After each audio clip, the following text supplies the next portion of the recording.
Voy a compartir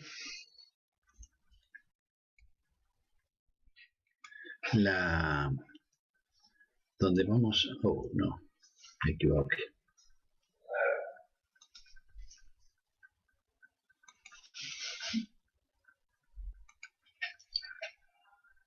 Acá está. Muy bien.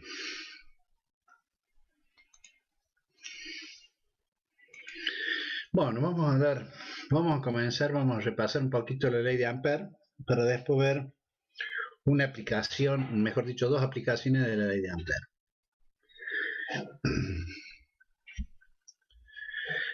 Bueno, nosotros habíamos visto que Oersted había, ¿cómo se dice? Había observado, vamos a decir así, que un conductor que transportaba corriente generaba líneas de inducción. Esas líneas de inducción eran líneas cerradas, eran circunferencias, las cuales eran concéntricas al conductor por el cual se transportaba una corriente. Ahora Ampère hizo esta otra observación. En la figura A ustedes van a tener un conductor y alrededor de este conductor puso brújulas. Esas brújulas, en la no presencia de corriente, o sea que la corriente circulante sobre ese conductor era cero, observaba que esas brújulas marcaban lo que se denomina el norte terrestre. En el momento que se hacía circular una corriente, esa corriente desviaba las agujas de las brújulas, haciendo o indicando la dirección y el sentido que tenían las líneas de inducción que se generaban alrededor de él. Estas líneas de inducción correspondían ¿cómo se dice? Sí, correspondían a lo que nosotros ya habíamos estudiado, que era la regla de la mano derecha, donde el pulgar indicaba la dirección de la corriente y los otros dedos indicaban el sentido de la circulación de las líneas de inducción. Por otro lado, si se tomaba una trayectoria circular que estaba centrada en un conductor y tomábamos pequeños diferenciales de trayectoria, diferenciales de S, y calculábamos el producto vectorial de estos dos vectores, de la inducción magnética y de la trayectoria, y como el vector inducción magnética y el vector trayectoria tienen el mismo sentido y dirección, podemos escribir la siguiente forma, o sea que el producto vectorial de esos dos vectores era igual al producto escalar de esos módulos, ¿sí? Eso es matemática. Ahora bien, si hacíamos la sumatoria a lo largo de todo el trayecto circular, observábamos que esa integral era directamente proporcional al valor de mu sub 0 por i. Debido a que la trayectoria era una circunferencia, ese diferencial de S podía ser reemplazado por 2πr, y de ahí obteníamos que el producto de la integral cerrada del vector diferencial de S por el vector diferencial, el vector de trayectoria diferencial de S era igual al valor de mu sub 0 por i. Esta ecuación es la que normalmente denominamos integral de Ampère o ley de Ampère.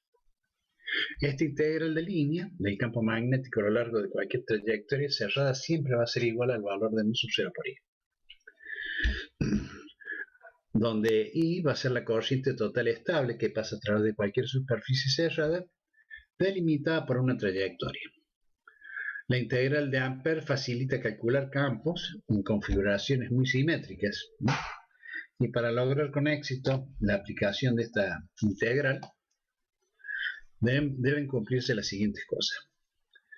Una es que la magnitud del campo magnético es constante en toda la trayectoria. Dos, que el producto escalar de los vectores inducción magnética B vectorialmente diferencial de S tiene que ser igual al producto escalar de B diferencial de S siempre y cuando el vector inducción magnética sea paralelo a la trayectoria diferencial de S. Si B y el diferencial de S son perpendiculares entre sí, el producto de esto sería 0. Y la otra es que si la inducción magnética B es 0 en toda la trayectoria, esto sería igual a 0. Una vez que hemos conocido, o sea, ¿qué nos dice la integral de Ampère? La integral dice que la integral de B diferencial de S es igual a mu sub 0 por I. Entonces ahora vamos a ver una aplicación de esta integral a lo largo de dos elementos o dos dispositivos muy utilizados que son, por ejemplo, un toroide. En este toroide lo que vamos a hacer, vamos a calcular el campo creado por ese toroide. ¿Qué es un toroide? Un toroide es una estructura que tiene forma de anillo. Yo siempre digo y recuerdo, yo supongo que ustedes en algún momento deben haber jugado con, ¿vieron esos resortes que eran de material plástico? Sí, sí. Jugaban. Sí. Eso de Bueno, colores, sí. eso lo armábamos una circunferencia y eso representaba, podemos decir, lo que es un toroide, que es un bobinado a lo largo de una trayectoria cerrada por donde nosotros hacemos circular corriente.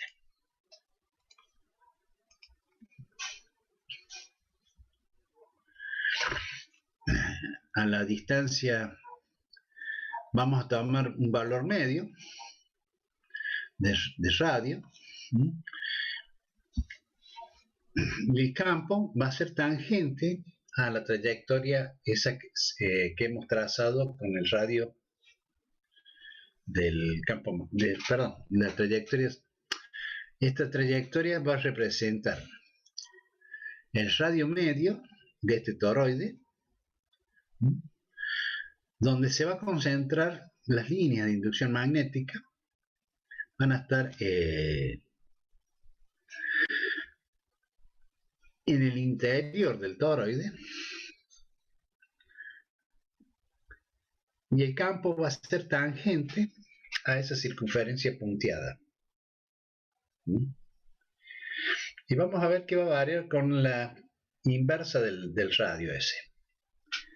Ahora hacemos el producto, o sea, hacemos la aplicación de la ley de Ampère, y vemos que la trayectoria cerrada determina el área que es activada por el número de espiras, en cada una de las cuales conduce la corriente eléctrica. Entonces, resolviendo la integral esta del diferencial de S, que es 2πr, podemos determinar de aquí el valor del campo magnético. El campo magnético estaría en función del valor de mu sub 0 por el valor de la corriente por n sobre 2πr, donde vemos que el campo magnético, como dijimos, va a depender de 1 sobre r, debido a que el valor de mu sub 0, el valor de i, el valor n, 2pi, son valores constantes, o sea que el valor del campo magnético en este caso depende exclusivamente de la inversa del radio. Y por lo tanto va a ser uniforme en el interior de la bobina. Ahora bien, como esto tiene forma circular también, acá yo he dibujado un círculo indicando que si cortáramos este toroide, veríamos que tenemos una forma circular. Esa forma circular tiene un radio A. Si ese radio A es muy pequeño comparado con el radio medio que hemos trazado de la sección transversal, el campo se ubicaría en el interior y sería constante a lo largo de todo este toroide. Muy bien. Ahora también observen, fíjense acá, que a la suma de las líneas de inducción que se generarían en el interior, se suman las líneas de inducción que generarían las corrientes eléctricas que circulan por cada una de las espiras.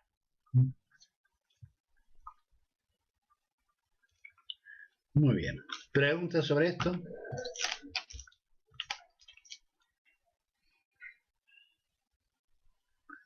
Cualquiera que haya desarmado una compu media vieja podría saber lo que es un toroide. Muy bien, ahí tienen, miren. Ahí tienen un toroide con núcleo de aire y acá tienen toroides con núcleo de ferrite. ¿Cuál es la conveniencia de poner un núcleo de ferrite en un toroide? Que todas las líneas de inducción magnética estarían dentro de ese núcleo, o sea que sería más fácil. Un segundo.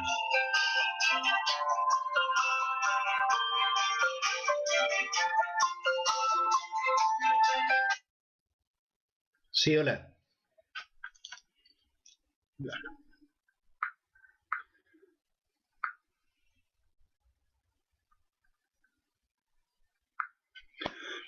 Bueno. Bueno, acá tienen un toroide con núcleo de aire, como les decía, y estos son toroides con núcleos de ferrite. Y como dice ahí es joven, si alguno hubiera desarmado una computadora media vieja, hubiera encontrado varios de estos núcleos o solenoides. Hoy se nos emplea mucho para lo que se denominan las fuentes de energía en forma, ¿cómo se llama? Switching. De switching, exacto. Ahí se utilizan bastante. Sí, O sea que cada... también. ¿Cómo? Que generalmente las fuentes switching, esas, las que trabajan en baja frecuencia, se puede escuchar incluso cómo vibra el toroide ese y generalmente se lo pega con silicona o algo parecido. Exacto. Sí, hay varias. ¿Es lo mismo decir toroide que una bobina normal, profe? No. Porque acá tengo una Toroide. Switch y no tiene toroide. ¿Cómo? Acá tengo una fuente Switch a la mano y no le veo el toroide. No, pero hay millones de fuentes switching. No, Capaz no, que no. tiene forma cuadrada. Lo que se denominan fuentes conmutadas, también hay muchos toroides. Eh, ¿Cómo te puedo decir? No, no. Esto es un toroide. ¿Por qué tiene toroide? Porque tiene forma de anillo. Por eso se lo denomina toroide. ¿Me explico? Pero si nosotros, mira ahora lo que vamos a ver. Si nosotros a ese toroide que tenemos acá lo enderezáramos, formaríamos lo que se denomina un solenoide. Un poco lo que yo les decía recién. Si tuviéramos ese resorte de plástico con el que jugábamos y lo girábamos y armábamos una circunferencia, eso podría representar un toroide. Ahora, si a ese resorte lo alargamos, forman lo que se denomina un solenoide. Esas son las dos variantes que tenemos de estos bobinados. ¿Estamos de acuerdo?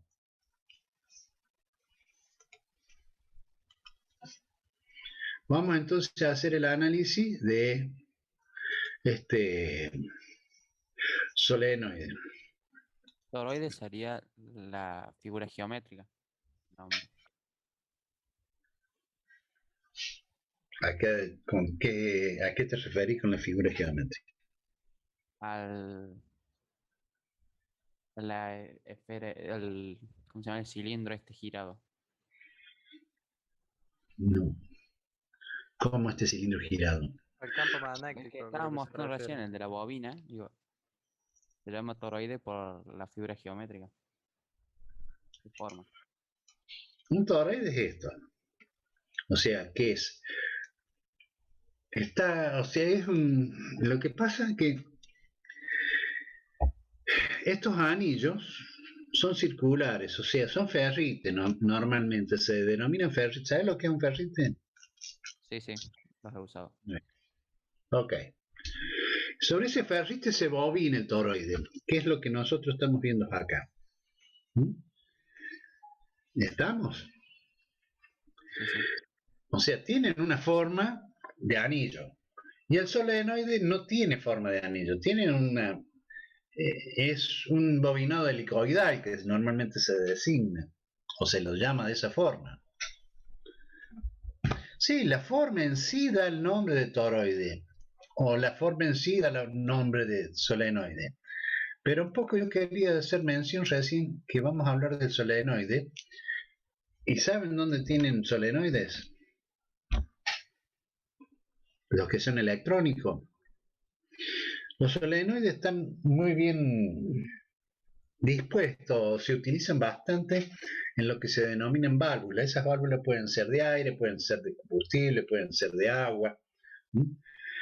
¿Qué significa eso? Que un poco lo que yo les decía cuando, no sé si hablamos, que en el colegio normalmente se hacía una experiencia, se tomaba un clavo y en ese clavo se enroscaba o se bobinaba, por decir, encima de ese clavo, un cable común y silvestre, y con una pila observamos que el clavo se movía hacia arriba o hacia abajo de acuerdo a cómo conectábamos la polaridad en el bobinado que habíamos realizado sobre el clavo. ¿Hablamos de esa experiencia o no?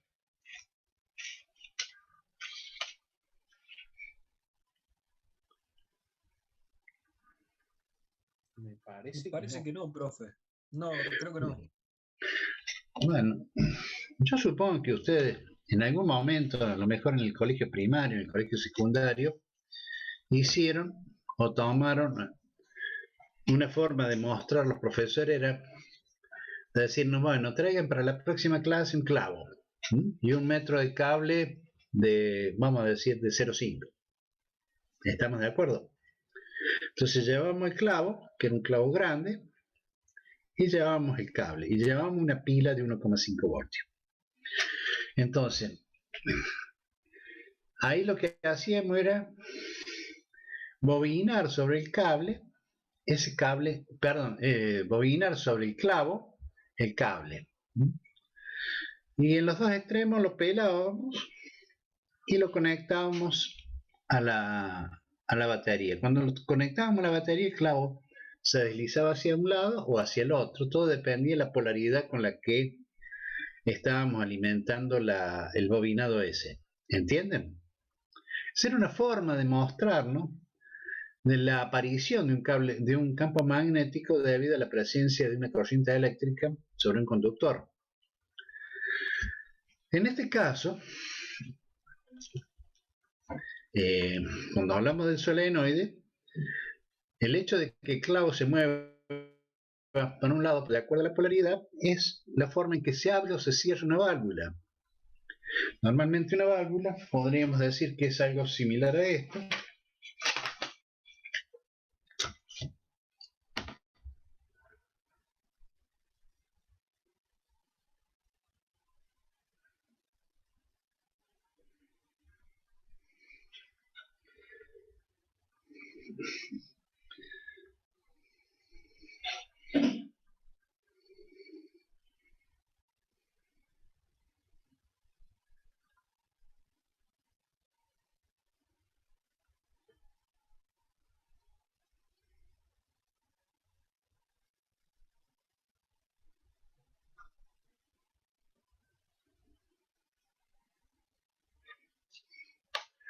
Una válvula sería una cosa como esta, sí. No, esta no, esta. Para aquel lado. ¿Estamos?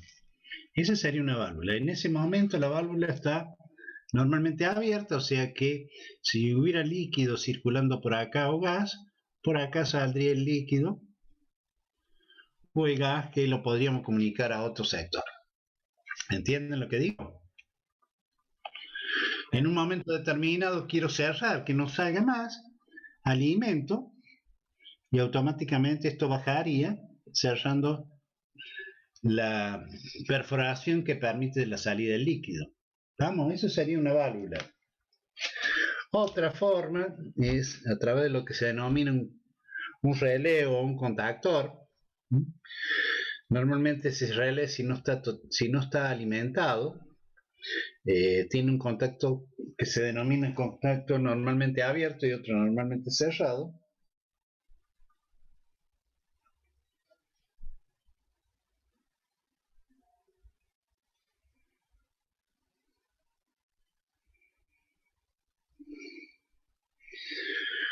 Esto sería un relé.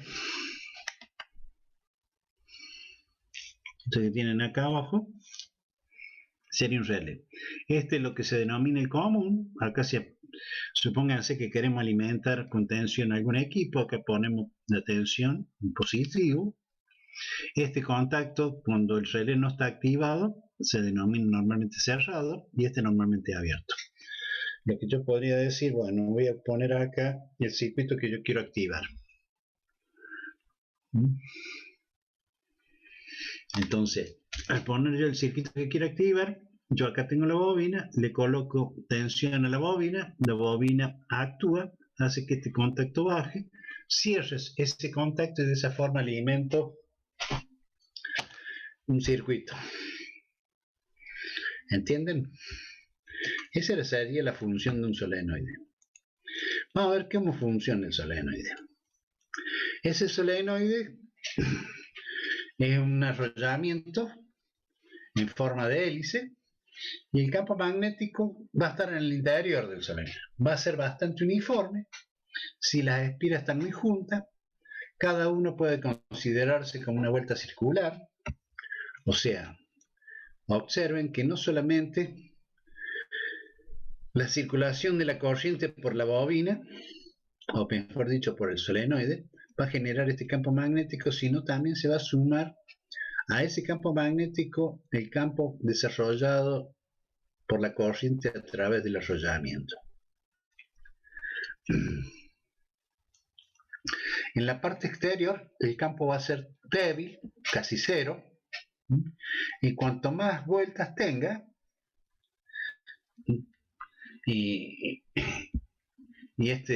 cuanto más vueltas tenga, más intenso va a ser el campo en el interior.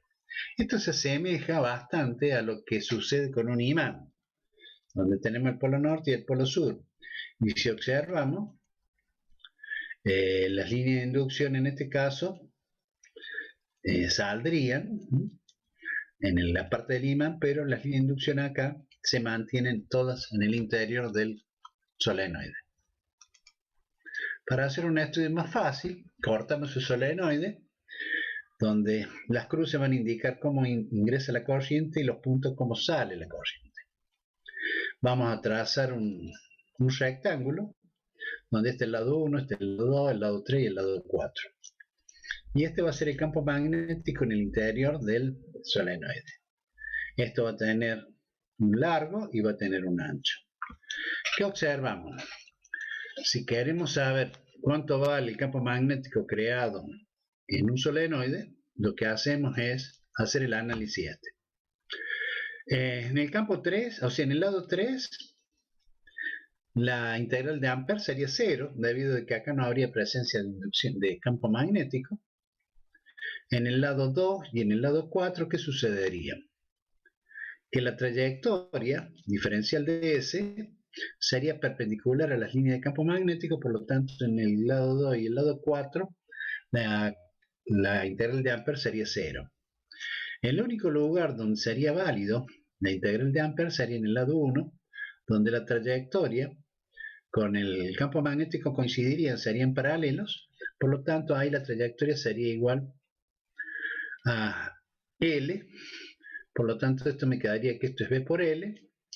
Nosotros sabemos que el campo es igual a mu sub 0 por I por N sobre L, y si hacemos que N sea la relación del número de vueltas por unidad de longitud, me queda que el campo magnético va a estar dado por el valor de mu sub 0 por la relación del número de vueltas por unidad de longitud por el valor de la corriente, y de esa forma podríamos calcular el campo en un solenoide. ¿Listo? ¿Entendieron esto? De 10. Muy bien.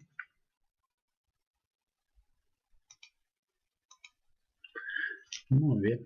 Ok. Vamos entonces ahora a hacer análisis de la bolilla 9.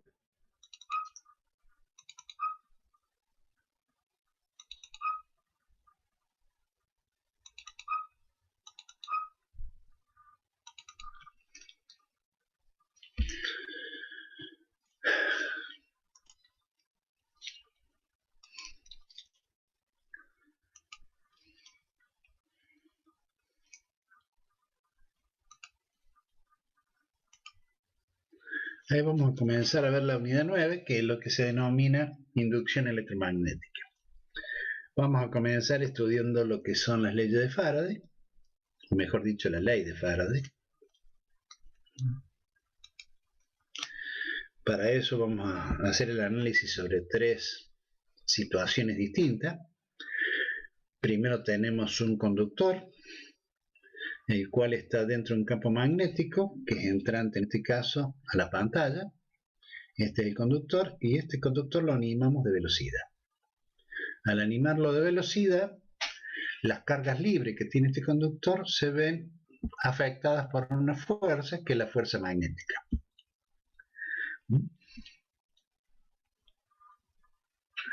Donde va a acumular las cargas negativas en la parte inferior y las cargas positivas en la parte superior. ¿Estamos de acuerdo? ¿Entienden esto o no? Esto es para saber hacia dónde van, apliquen la regla de la mano derecha. A ver, lo hagamos en conjunto, así todos saben cómo se mueve esto. La inducción magnética está representada por el dedo medio y es entrante. La velocidad es hacia la derecha. El pulgar indica hacia arriba, pero como la carga es negativa, la fuerza va hacia abajo. ¿Entendieron?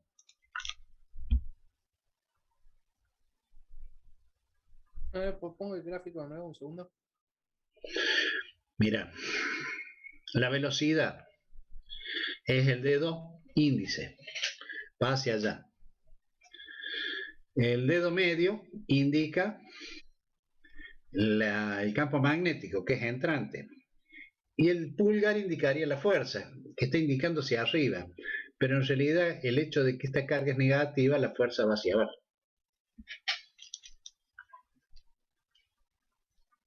¿Lo ves, Enrique? Bien, bien. Muy bien. ¿Todos analizaron lo mismo? Sí, pero no se queda apuntando para el lado contrario, el dedo índice sería.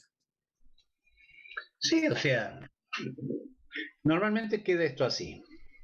Esta fuerza representa una carga positiva, pero como estamos haciendo el análisis sobre una carga negativa, esta fuerza va hacia abajo. ¿Me explico? Claro, sí. Sería como rotado.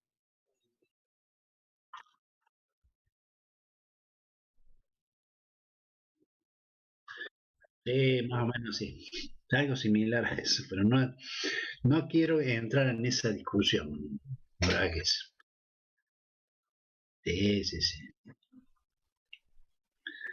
Bueno, vamos a ir. En la otra experiencia que tenemos acá, tenemos un galvanómetro y una espira. Y en nuestra mano tenemos un imán. Ese imán lo acercamos, o sea, vamos acercándolos a la espira. O sea, ¿qué implica eso? Que líneas de inducción magnética van a cruzar esta espira y el galvanómetro va a marcar un valor determinado. Ahora bien, si en algún momento yo paro, o sea, no muevo más la mano y me quedo ahí parado, el galvanómetro va a marcar 0. Ahora, si yo me muevo en sentido contrario, el galvanómetro va a marcar con sentido opuesto al que hicimos al comienzo. ¿Estamos? De acá podemos decir o podemos sacar la conclusión, como quieran ustedes, de que mientras haya movimiento, sea hacia un lado o hacia el otro, el galvanómetro siempre va a marcar algo. Cuando la mano se pare, o sea, cuando el imán esté detenido, la indicación va a ser 0. Podríamos tener la mano quieta y mover la espira, sería exactamente lo mismo, pero esto es un poco lo que tenemos que sacar como conclusión, de que mientras el imán esté moviéndose, el galvanómetro va a marcar un determinado valor. Cuando la mano se detiene, o sea que el imán tiene velocidad 0, el galvanómetro marca 0.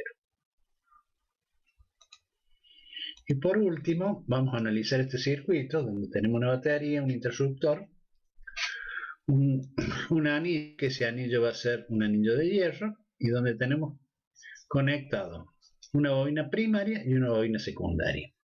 La bobina secundaria la tenemos conectada directamente al amperímetro o a un galvanómetro, y observamos que si el interruptor está abierto, la lectura del amperímetro es 0. Cuando cierro el interruptor, el galvanómetro marca un determinado valor y al poco tiempo, en instante, digamos, vuelve 0. Cuando abro el interruptor, marca en sentido contrario y en poco tiempo vuelve 0. ¿Qué es lo que está sucediendo? Lo que está sucediendo es que en el momento del cierre, la corriente crece, pero no lo hace en forma inmediata, o sea, no logra su valor máximo en el instante de cierre, sino que lo hace en un tiempo corto, lo que implica que el galvanómetro, ¿qué es lo que está haciendo? Está leyendo la corriente que está generando la bobina secundaria debido a las líneas de inducción de la bobina primaria. ¿Entienden?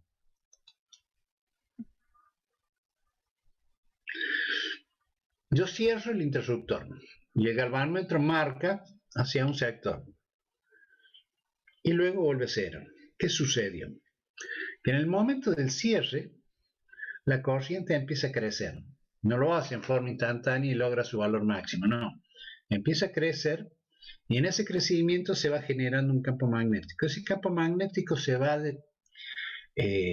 induciendo en la bobina número 2 o la bobina secundaria, y el galvanómetro marca un valor de corriente. Cuando la corriente se estableció, el galvanómetro marca 0. ¿Entendieron? Sí. Ahora, cuando yo abro el interruptor, la corriente empieza a descender.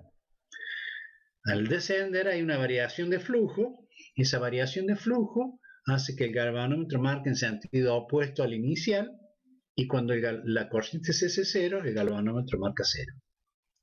¿Estamos de acuerdo? Eso es lo que sucede en este circuito.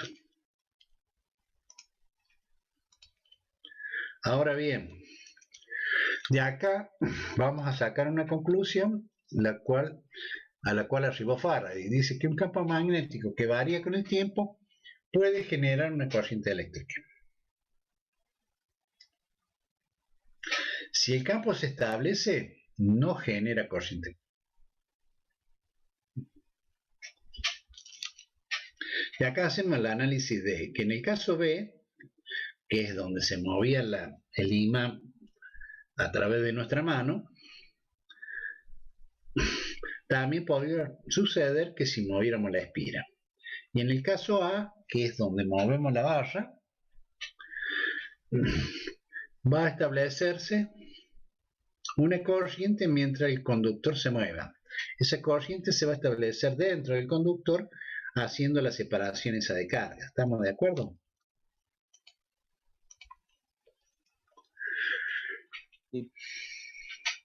Lo que vamos a hacer ahora, vamos a cuantificar todas estas observaciones que hemos hecho a través de lo que explica Faraday.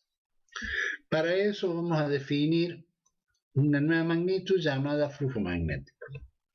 Así como lo definimos en el campo eléctrico al flujo eléctrico, esta definición de flujo magnético es similar. Vamos a considerar un elemento diferencial de área, cualquiera. Vamos a tomar de ahí un diferencial de área. Ese diferencial de área yo lo puedo representar por un vector. Ese vector va a ser perpendicular a esa área. Y por ahí vamos a suponer que pasa un campo magnético, el cual forma un ángulo, en este caso un ángulo θ. Y vamos a definir el flujo magnético como la letra phi y un subíndice B, el cual va a indicar que es magnético. Entonces puedo escribir que el diferencial del flujo magnético va a ser igual a la inducción magnética B por el vector diferencial de área. Eso es siempre y cuando el ángulo entre el diferencial de área y la inducción magnética B sea cero. En el caso de que existiera un ángulo, sería por el coseno del ángulo. Las unidades de este flujo van a ser Weber y va a estar dado por la inducción magnética que está expresada en Tesla y el área en metros cuadrados. Por lo tanto, el flujo va a tener como unidad Weber. Ahora bien, todos estos resultados de los experimentos anteriores los podemos resumir en la siguiente definición. La ley de inducción de Faraday dice que la FEN inducida en un circuito es igual a la variación del flujo magnético respecto al tiempo que atraviesa el circuito. El flujo magnético que atraviesa la superficie limitada por el circuito magnético va a ser esta. Ahora bien, ¿qué significa esto? Que mientras haya flujo, el cual varía en el tiempo, va a existir lo que se denomina la FEN magnética. Esa FEN va a tener un valor negativo. Ese valor negativo o ese signo negativo lo vamos a explicar cuando hablemos de la ley de Lenz, que va a ser después de estos temas. Si el circuito estuviera compuesto por n espiras, esa FEN estaría representada por el producto de n por la derivada del flujo con respecto al tiempo. Entonces, ¿qué es la FEN?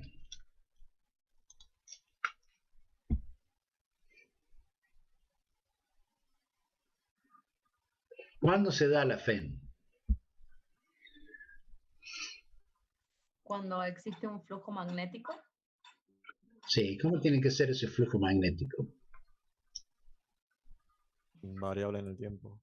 Variable en el tiempo, exacto. Si ese flujo magnético se establece, chao, desaparece la FEN. Supongan ustedes, hablemos de la bobina que recién estudiamos. Yo conecto a la corriente eléctrica comienza a crecer, lo que implica aparece el flujo. Ese flujo va a ir creciendo a medida que la corriente crezca. Cuando la corriente se estableció, el flujo se estableció, y al establecerse la corriente y el flujo, no hay más variación de flujo en el tiempo, por lo tanto, desaparece lo que se denomina la FEN. ¿Entendieron? Sí.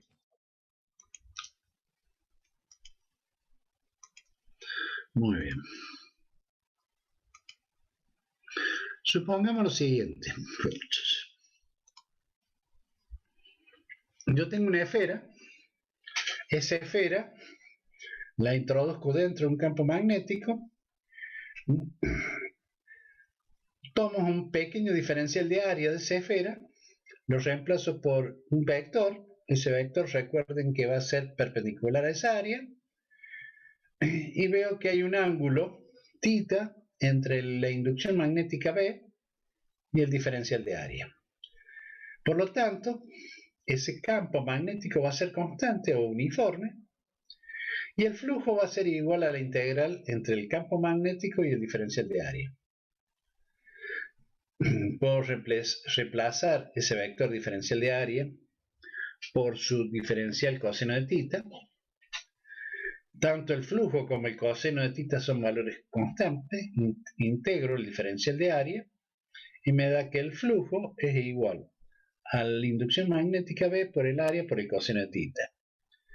Calculo la diferencia, la FEN. Esa FEN es la derivada del flujo con respecto al tiempo. ¿Sí? Esa sería la forma en que deberíamos trabajar. Esa FEN va a ser distinta de cero siempre y cuando suceda lo siguiente. La primera es que la magnitud de B varíe con el tiempo. La segunda es que el área cambie con el tiempo. La tercera, que el ángulo cambie con el tiempo o cualquiera de las combinaciones anteriores. O sea, siempre tiene que haber una variación de los elementos que forman la FEN para que esa FEN tenga un valor. Si esos valores se mantienen fijos, esa FEN es igual a cero. ¿Estamos de acuerdo? Sí. O sea, ¿Cómo? Joya de 10. Muy bien. Vamos a ver ahora el siguiente. ¿Cómo vamos a inducir una FEM por el movimiento? Supónganse que tenemos un conductor de longitud L que se mueve dentro de un campo magnético. Ese campo magnético es entrante a la pantalla y se mueve con una velocidad v hacia la derecha. ¿Qué es lo que hace esto? Al moverse esta barra hacia la derecha en presencia de este campo magnético, las cargas negativas van a acumularse en la parte inferior y las cargas positivas en la parte superior. Dicho esto, implica que dentro del conductor se va a producir lo que se denomina un campo eléctrico. Lo que va a implicar que cada una de las cargas va a estar afectada por la presencia de una fuerza magnética y de una fuerza eléctrica. Las cargas se van a ir acumulando, como dijimos, en los extremos, y cuando las fuerzas se equilibran, en ese momento vamos a poder decir que la sumatoria de la fuerza es directamente proporcional a la suma de ella, que va a ser igual a 0.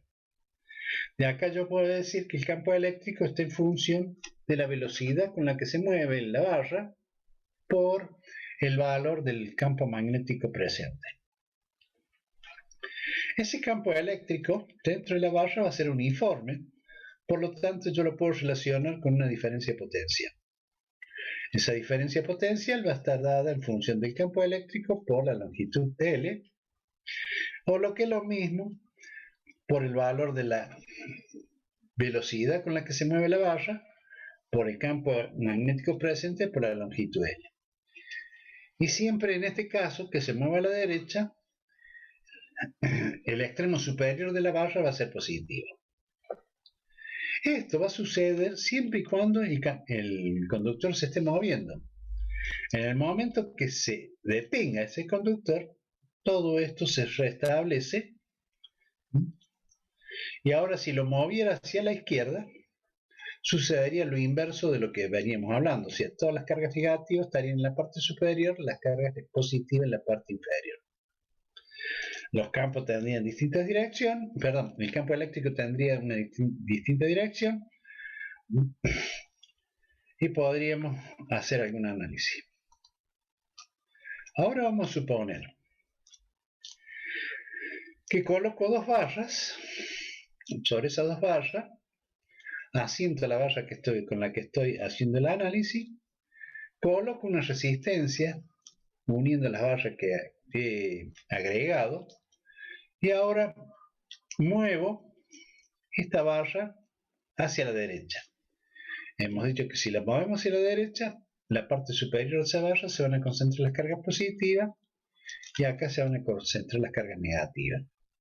Lo que va a implicar que va a aparecer acá una diferencia potencial. Esa diferencia potencial en presencia de esta resistencia va a hacer que por acá circule una corriente I. ¿Sí? ¿Vamos bien hasta ahí? Sí, hasta ahora sí. Muy bien. Para que se mueva esta barra, lo que hemos hecho, hemos aplicado una fuerza. Esa aplicación de esta fuerza hace que esta barra se mueva con esta velocidad. Pero el hecho de que al moverse se ha producido esa diferencia potencial y apareció esta corriente que empezó a circular por acá, vemos que el hecho de la aparición de esta corriente hace que aparezca sobre esta barra una fuerza de origen magnético. ¿Estamos bien hasta ahí? Sería como un principio de un electroimán. No. Volvamos. A ver, espérenme un segundito. Porque ya hemos estudiado eso.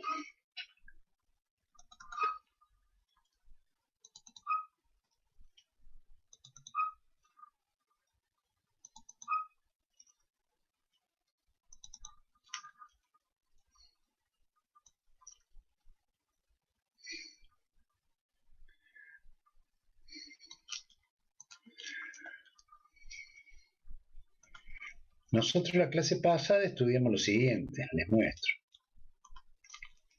Que un conductor que transportaba corriente dentro de un campo magnético, sobre ese conductor se generaba una fuerza. Es esto que tenemos acá. ¿Se recuerdan? Yo tengo este conductor por el cual está transportándose una corriente. Y estamos en presencia de un campo magnético. Las cargas libres que tiene este conductor debido al movimiento de la corriente hace que aparezcan en ella fuerzas de origen magnético. O sea que acá aparecerían, vamos a decir, varias fuercitas sobre cada una de las cargas que se están moviendo. La fuerza total sería la suma de toda esta fuerza, que es lo que nosotros determinamos al final, donde decimos que esa fuerza magnética va a ser igual al valor de la corriente por el valor de L, que es un vector en la dirección de la corriente, vectorialmente por la inducción magnética B. ¿Se recuerdan ahora? Entonces, ¿qué es eso? El hecho de que transportemos una corriente por acá y estamos en presencia de un campo magnético, aparece esta fuerza. ¿Estamos? Pero el hecho también de que esta fuerza hace que esto se vaya deslizando hacia la derecha, implica que esta área va creciendo debido a que X va creciendo. L no, porque es constante, pero X va a ir creciendo. Al crecer, crece esta área. Al crecer esta área, como por acá están pasando líneas de inducción magnética, crece su flujo. Por lo tanto, yo puedo decir que el flujo va a ser igual a la inducción magnética por el área, y el área va a ser el producto de L por X. De acá yo puedo decir que la FEM desarrollada va a ser igual a menos la derivada del flujo con respecto al tiempo. Pero como L y la inducción magnética son constantes, yo los puedo sacar fuera del integral. Perdón, de la derivada. Y calculo ahora la derivada de X con respecto a T, que es la velocidad. Por lo tanto, la FEM va a estar en función de la velocidad que desarrolle esa barra. Y como estamos en presencia de esa resistencia, y esa FEM inducida, inducida, va a producir lo que denominamos una corriente inducida, que es el valor de I. Ese valor de I es el valor de la FEM, lo ponemos en valor modular para no tener inconveniente con el signo, por la división de la resistencia presente como carga. De ahí que la corriente es igual a B por L por B, sobre R. Esta fuerza aplicada es la responsable del movimiento de las cargas. Recuerden que si esa fuerza desaparece, mejor dicho, si la velocidad desaparece, la corriente va a desaparecer, el flujo va a desaparecer, desaparece todo y vuelve todo a la normalidad. O sea que el trabajo total realizado, en este caso, por esa fuerza aplicada, debe ser igual al aumento de energía interna en la resistencia R. ¿Qué significa esto? Que el trabajo realizado por esa fuerza aplicada tiene que ser igual al valor del efecto Joule que se produce sobre la resistencia R. ¿Se recuerdan?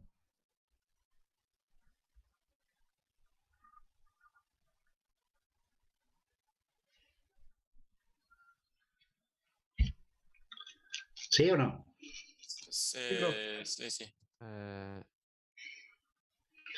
¿Qué quieren preguntar? A ver, pregunten, ¿eh? Yo no lo recuerdo eso.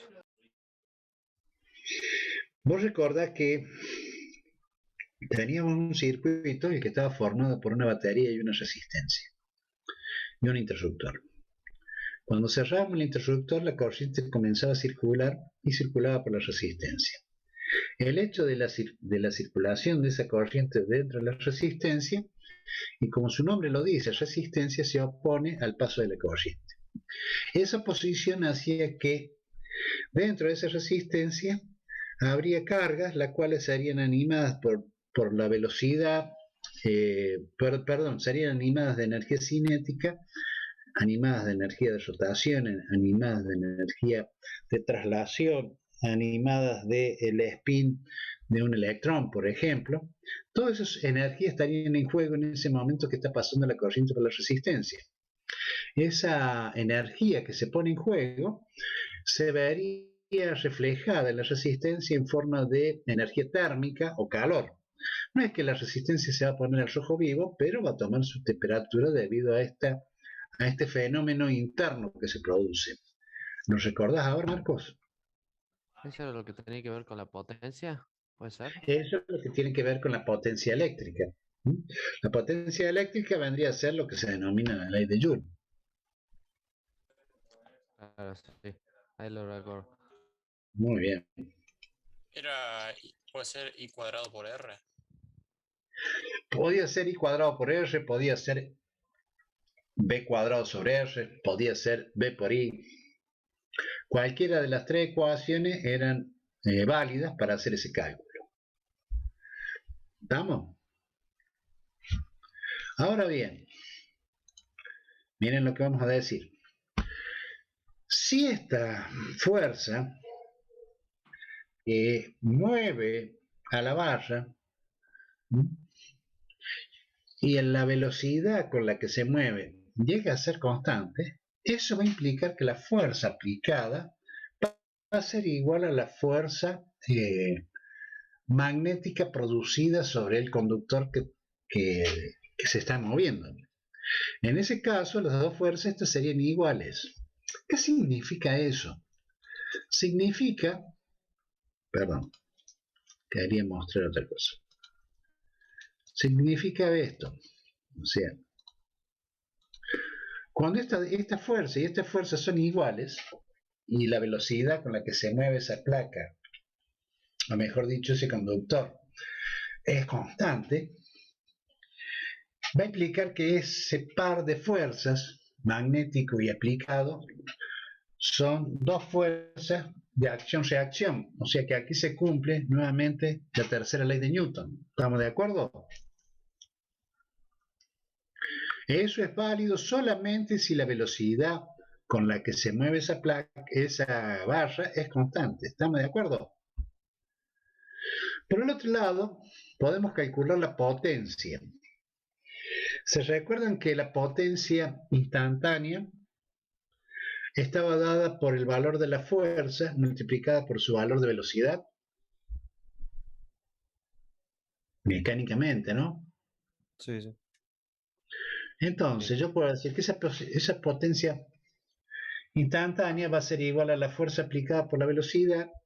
La fuerza aplicada va a estar dada por el valor de la corriente por L por B por la velocidad. El valor de la corriente está dado por el valor de la inducción magnética por L por B sobre R, multiplicado por el valor de LB, o sea, del valor de la longitud por el valor de la inducción magnética por el valor de la velocidad. Resolviendo esto, me queda que la potencia sería B cuadrado por L cuadrado por B cuadrado sobre R. Esto que tengo en la parte superior en el numerador representa lo que se denomina la Fen inducida, que me quedaría Fen inducida al cuadrado sobre R. Y esa sería la potencia desarrollada sobre esta barra. Donde esa potencia se vería reflejada en forma interna dentro de la resistencia. ¿Sí?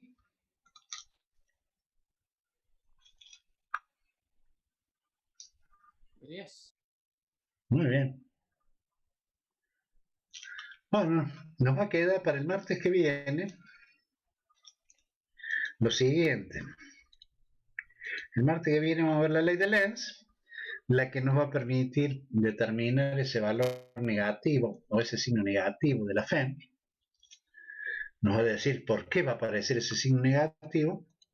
Después vamos a ver autoinducción, mutuoinducción y vamos a ver circuito RL y energía. Eso lo vamos a ver la clase que viene. Con eso terminaríamos también la bolilla 9. ¿Sí? Bien. Muy bien. Entonces los dejo aquí, que tengan un muy buen fin de semana. Recuerde subir esta boliza. ¿Cómo? Recuerde subir esta boliza. Yo creo que está subida, che. A ver, para. Ya está subida. Sí, ya está Sí, subido. está subida.